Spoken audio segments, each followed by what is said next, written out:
Assalamualaikum warahmatullahi wabarakatuh. Selamat datang kembali Bapak Ibu di Harir Channel.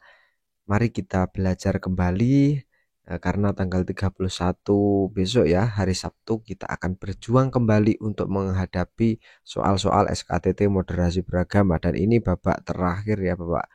Artinya babak kedua dan terakhir, kita tentukan nilainya akhir di sini karena ini menjadi nilai tambahan ya. Semoga apa yang kita inginkan tercapai, dan mari kita belajar kembali. Jangan lupa sebelumnya like, share, dan subscribe agar kita bisa memberikan manfaat kepada orang lain ya. Kita saling berkontribusi.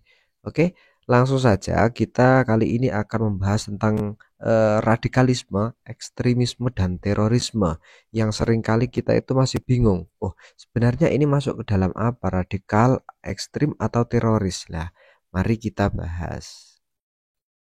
Oke, ini sebuah kalimat yang saya buat sendiri agar mempermudah kita memahami ya, khususnya saya, dan ya mohon maaf apabila nanti dalam proses memahaminya itu sulit karena saya juga keterbatasan ilmu dan pengetahuan. Oke, radikalisme itu umumnya di NKRI merupakan sebuah pemikiran soal agama ya, pemikiran soal agama.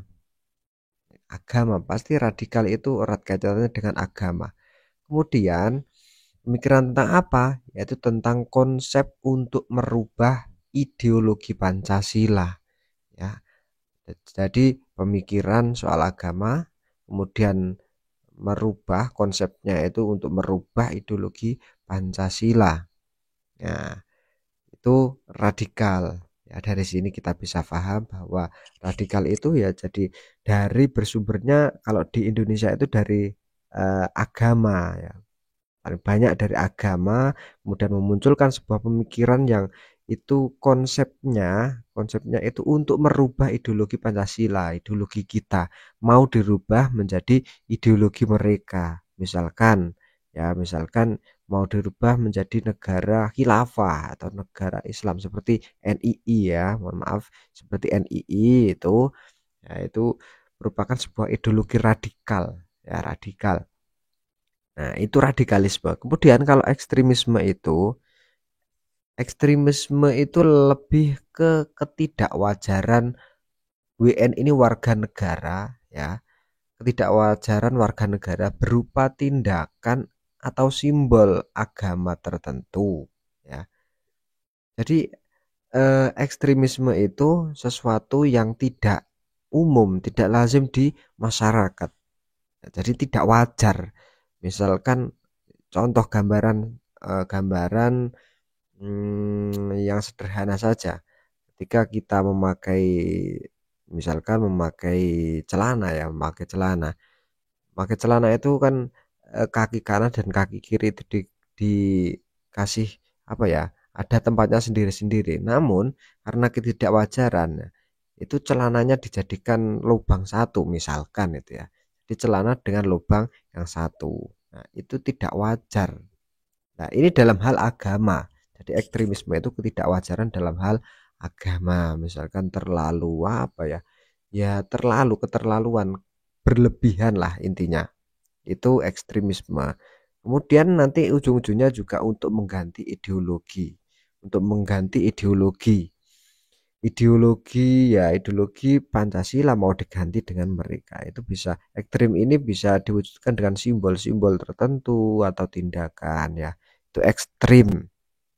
Kemudian dari radikal ya, kemudian ekstrim, itu nanti akan timbul terorisme. Nah, radikal dan ekstrim ini cara mewujudkannya, cara mencapai tujuan mereka itu lebih dengan cara teror ya, terorisme.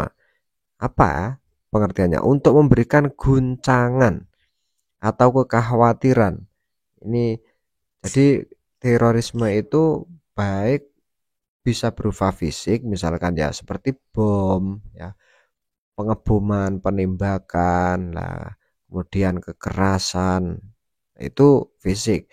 Dan juga bisa dengan cara non fisik. Non fisik itu misalkan seperti ini. kita mendapatkan sebuah pesan ya, misalkan WA dan isinya ketika Anda nanti keluar rumah Anda akan mati misalkan. Itu kan ancaman, sebuah teror itu. Nah, itu teror yang berupa non fisik. Jadi, dari sini bisa kita pahami, kita simpulkan bahwa radikal itu sebuah pemikiran yang kayak erat kaitannya dengan agama ya. Pemikiran agama kemudian ingin merubah ideologi Pancasila. Kalau ekstrim, ekstrim itu tidak wajar gitu, tidak wajar. Jadi kalau dihubungkan radikal dan ekstrim ini, ketika orang itu sudah radikal atau pemikiran tentang agamanya itu ingin merubah Pancasila, maka perilakunya pun nanti tidak wajar. Nah, tidak wajar, tidak sama dengan umumnya. Kemudian caranya untuk mewujudkan keinginan mereka itu dengan terorisme. Nah, itu.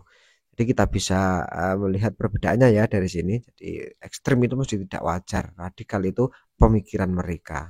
Nah, seperti itu. Dan teror itu adalah cara yang digunakan, aksinya, aksi ketika sudah melakukan teror ya, membuat kekhawatiran, guncangan dan lain-lain, itu namanya terorisme. Oke, dari sini bisa difahami ya. Jadi perbedaannya seperti itu. Oke, kita lanjut ke soal. Gerakan radikal mengatasnamakan agama sering dilakukan dengan aksi teror seperti bom. Nah, seperti bom berarti ini terorisme yang bentuknya fisik dan lain-lain. Nilai kemanusiaan dianggap sudah tidak ada dan memberikan rasa takut kepada bangsa. Selain itu, sikap intoleransi menyebabkan kerukunan antar umat dan bangsa rapuh. Nah, jadi hal tersebut, pertanyaannya, hal tersebut melanggar sila keberapa? Kita lihat konteks soalnya dulu ya. Kita lihat konteks soalnya dulu.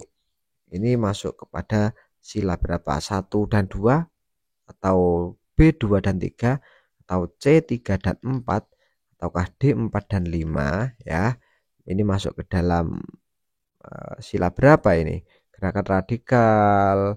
Kemudian di sini ada nilai kemanusiaan, dianggap sudah tidak ada. Kemudian rasa takut kepada bangsa. Nah, ini kita lihat dulu ya, langsung kita seleksi aja.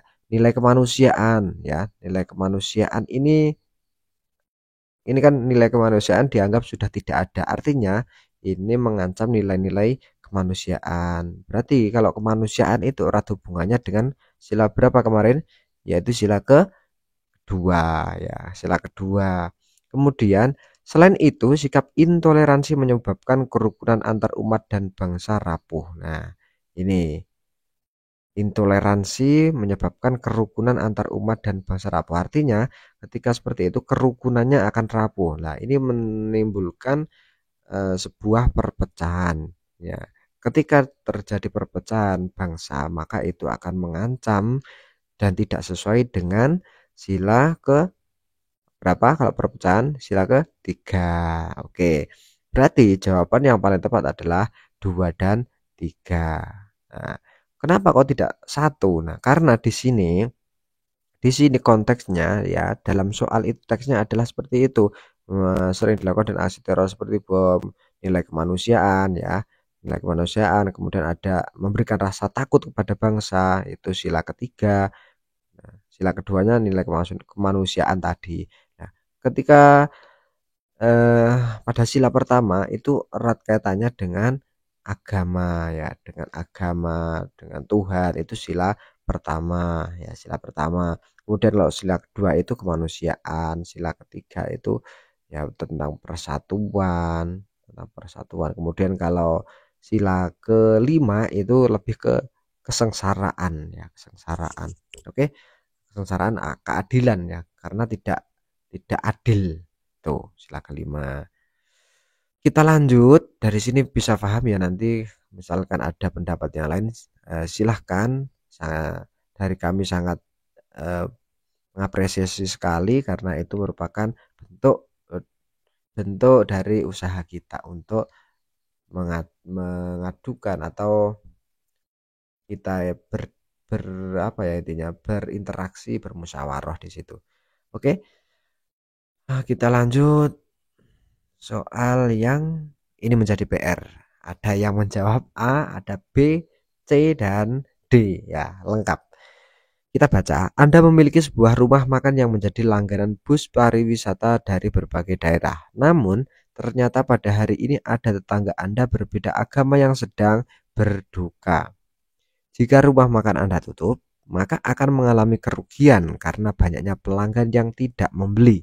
Sebagai seorang ASN yang moderat, bagaimana sikap Anda? Sekali lagi, sebagai seorang ASN yang moderat ya, moderat. Bagaimana sikap Anda? Ini jawabannya ya agak mengecoh memang ini. Dan nanti kalau ada kekurangan, kesalahan terkait penulisan soal ini, silahkan nanti di demo ya, di demo. Nggak, kita bermusyawarah di berdiskusi di kolom komentar. A. Menutup rumah makan saat jam tertentu saja agar saling menghargai tetangga yang berduka. A ini misalkan eh, pagi itu ada tetangga yang meninggal. Kemudian karena kita sebagai tetangga dekatnya ya, tetangga dekat, kita menutup rumah makan itu pada saat jam tertentu, misalkan eh, ya 1 jam pada waktu-waktu yang krusial, misalkan banyak atau mungkin yang meninggal tadi masih di situ atau gimana ya, itu kita tutup. Nah nanti kemudian kita buka kembali ya, kita buka kembali ya, kita tutup ini artinya ya bisa saja kita apa ya, berkunjung ke rumahnya untuk berduka cita, atau juga bisa ya kita cuma untuk menutup biasa gitu. Kalau B, menutup rumah makan saya hari ini dan membuka kembali besok. Nah, ini kita simpan dulu. C, saya akan berduka ke rumahnya dan rumah makan saya tetap dibuka. Ini kalau C ini ya, kita berduka ke rumahnya, ini bagus. Kemudian rumah makan saya tetap dibuka. Misalkan sekarang kita bayangkan ya, ketika di tetangga kita ada orang yang berduka, nah kemudian kita punya usaha rumah makan di sampingnya ya,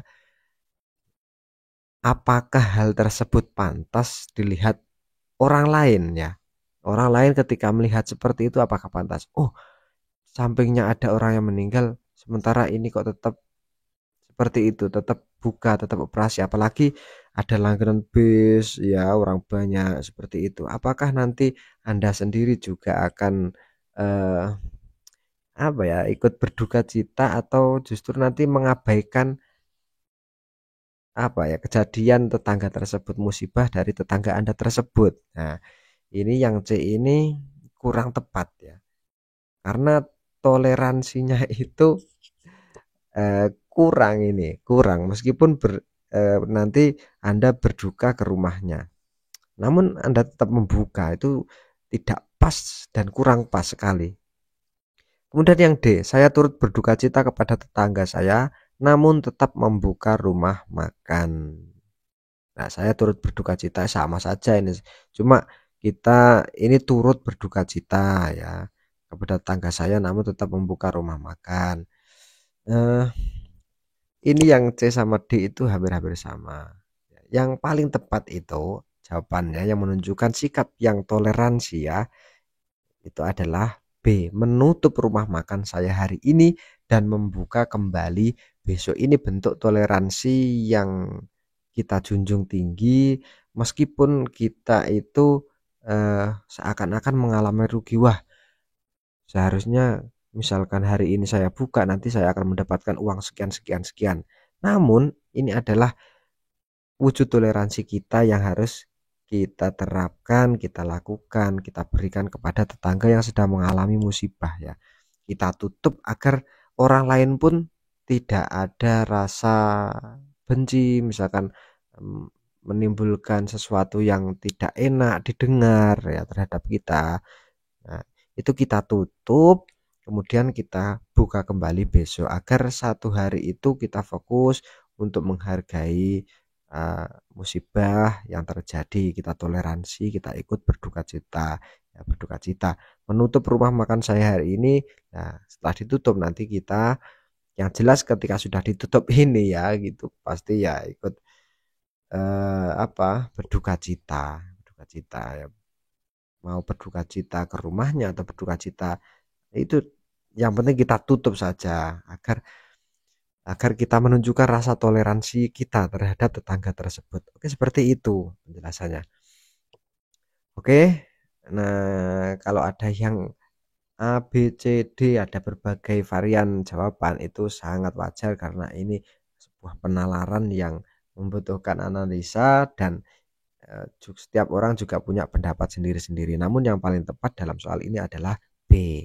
B, terima kasih yang sudah menjawab. Semoga semuanya lolos. Kita lanjut ke soal berikutnya. Suatu ketika Anda bertamu ke rumah seorang penganut agama yang berbeda dengan Anda. Saat tiba waktunya Anda untuk beribadah, maka tindakan yang harus Anda lakukan adalah, nah, apakah A, meminta izin beribadah di rumah orang tersebut? Apakah B, menunda ibadah Anda sampai urusan Anda di rumahnya selesai? Ataukah C, beribadah di tempat ibadah terdekat? Atau D, segera pulang dan beribadah di rumah saja? Silahkan jawabannya ditulis di... Oh, maaf, maaf, maaf, maaf. Ini sudah ada jawabannya. Nah, ternyata, maaf, kita bahas kalian. Ternyata ini sudah ada jawabannya. Ketika kita sedang ini ya, sedang bertamu ke seseorang yang agamanya berbeda, maka pada waktu itu ternyata Anda tiba waktunya untuk beribadah, maka yang paling tepat adalah C, beribadah di tempat terdekat. Kenapa kok tidak A, meminta izin beribadah di rumah orang tersebut? Karena orang yang Anda kunjungi itu adalah agamanya berbeda dengan Anda. Ketika Anda meminta izin beribadah di rumah orang tersebut, ada kalanya orang tersebut belum mempunyai perangkat-perangkat yang Anda gunakan untuk beribadah, dan itu merepotkan pemilik rumah atau tuan rumah tersebut ya. Nah, itu kurang bagus. Kalau B, menunda ibadah Anda sampai urusan Anda di rumahnya selesai. Ini justru tidak bagus ya, karena menunda ibadah ya kalau waktunya masih, nanti kalau sampai selesainya urusan itu ternyata waktunya sudah habis, maka Anda akan ya berdosa, salah itu. Kemudian kalau C, beribadah di tempat ibadah terdekat, ini bagus, ini kita meminta izin dan kemudian mencari tempat ibadah terdekat. Karena apa? Ini tidak merepotkan, kemudian kita kembali lagi untuk menyelesaikan masalah. Segera pulang dan beribadah di rumah saja, ini bagus. Segera pulang beribadah di rumah saja ini bagus, namun kurang efisien. Karena apa? Karena ya kalau kita itu bertamunya sudah lama. Kalau misalkan kita bertamunya masih sebentar, kemudian kita belum apa-apa, belum menyelesaikan apa yang harus kita sampaikan, apa yang harus kita bahas, kemudian segera pulang. Nah, ini seakan-akan kita itu terlalu apa ya? Ya terlalu plus lah. Oke. Seperti itu. Jawaban yang tepat adalah C. Ini soal berikutnya. Indonesia merupakan negara yang memiliki beragam ras, suku, budaya, maupun agama. Namun, terkadang keberagaman tersebut dapat memicu konflik. Disinilah peran moderasi beragama sangat penting ya. Nah, ini peran moderasi beragama sangat penting untuk merekatkan ini semuanya agar kita hidup harmonis. Kemudian soalnya, dampak konflik yang paling merugikan bagi persatuan dan kesatuan bangsa adalah, ini pertanyaannya, apa dampak konflik yang paling merugikan bagi NKRI ini? Nah, terus silahkan dilihat pilihan jawabannya, kemudian dipilih dan jawabannya ditulis di kolom komentar ya. Kita bahas di video selanjutnya. Oke, terima kasih. Semoga besok Sabtu semuanya diberikan kelancaran, kesuksesan, dan akhirnya kita mendapatkan nilai yang paling tinggi, yang terbaik, dan akhirnya dijadikan ASN B3K Kemenak tahun ini. Oke, jaga kesehatan, jaga mood, jaga semangat. Kita bertemu di video selanjutnya. Oke, terima kasih. Assalamualaikum warahmatullahi wabarakatuh.